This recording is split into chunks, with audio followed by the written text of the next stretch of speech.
अखण्डमण्डलाकारं व्याप्तं येन चराचरं तत्पदं दर्शितं येन तस्मै श्रीगुरुवे नमः। अज्ञानान्धस्य लोकस्य ज्ञानाञ्जनशलाकया चक्षुरुन्मीलितं येन तस्मै श्रीगुरुवे नमः। सर्वांग योग ये वेद, उपनिषद और विभिन्न प्रकार के 6 दर्शन शास्त्र आदि का सार है। उन शब्द जंजालों से, शब्द भांडारों से सत्य को चुन चुन कर लाया गया और उस विश्वरूप परमात्मा का प्रत्यक्ष यथार्थ रीति से हम सब मुमुक्षुओं को बोध दिया गया और साथ ही ये निर्देश भी दिया गया कि आप अपनी इंद्रियां, मन, बुद्धि, चित्त और अहंकार से इसे जांचे, परखे और ये सार्वभौमिक, सार्वदेशिक, सार्वकालिक सत्य अनुभव को लेने के बाद उसका स्वीकार करें। ऐसा श्री मायानंद जी का आदेश है। ये सर्वांग योग रामायण में कैसे है, श्री रामचरितमानस में इसका उल्लेख कैसे आया है, कहाँ आया है, इसका निर्देशन करने वाला एक संक्षिप्त आलेख प्रस्तुत करते हैं। अपनी आँखों से देखो दिखता है पदार्थ ये, ऐसे ही विश्व में सारे रूप का दिखना भरा।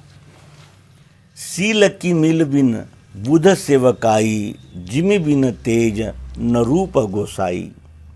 लोचन चातक जिन करी राखे, रह ही दरस जलधर अभिलाषे। इसे हाथ लगा देखो आता है स्पर्श ध्यान में, ये स्पर्श भाव सर्वत्र विश्व में है भरा हुआ। निज सुख बिन मन होई किथीरा, परश की होई विहीन समीरा। करनित करही राम पद पूजा, राम भरोस हृदय नहीं दूजा।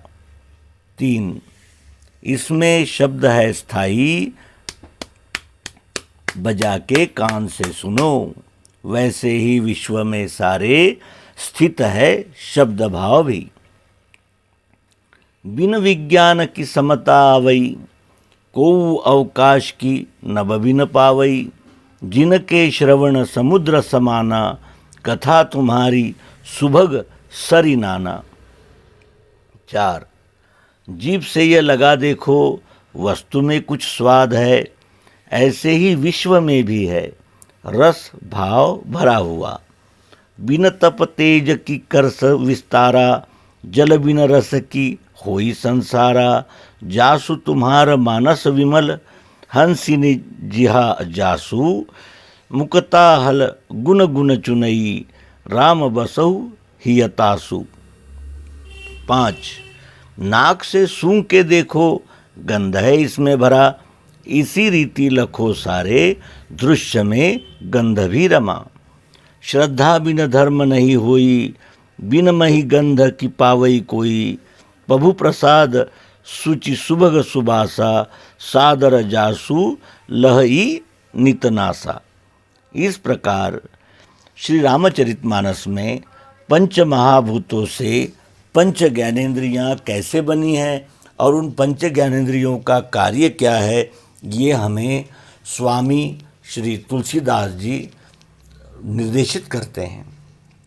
और इसको प्राप्त करने के लिए जो तितिक्षा, मनन, चिंतन, निधिध्यासन की आवश्यकता होती है, उस ओर हमने अवश्य ही ध्यान देना चाहिए। क्यों? क्योंकि अंगूरों को जब कुचला जाता है तभी वे वाइन बन पाते हैं।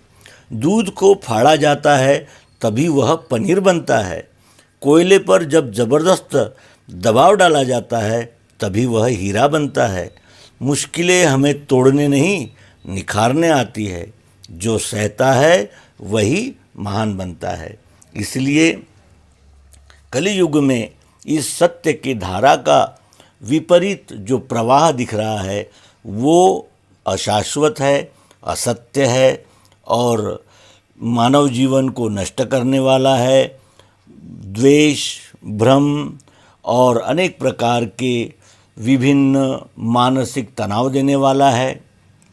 और अंततः असत्य का अगर हम साथ करेंगे, असत्य पर श्रद्धा रखेंगे, तो अंततः हमें निराशा ही प्राप्त होगी। इसीलिए सद्गुरु युक्ति का अवलंबन कर हम भी विश्वरूप परमात्मा का दर्शन कर सकते हैं। और जिस दर्शन से अर्जुन को अपने स्वधर्म का बोध हुआ, अपने स्वधर्म के विषय में जागृति आई, वही स्वधर्म प्राप्त कर अनन्य भाव से इस विश्वरूप परमात्मा की सेवा कर हम भी उस सच्चिदानंद में विलीन हो सकते हैं, लय को प्राप्त कर सकते हैं। और यही हम सबका प्रयास होना चाहिए।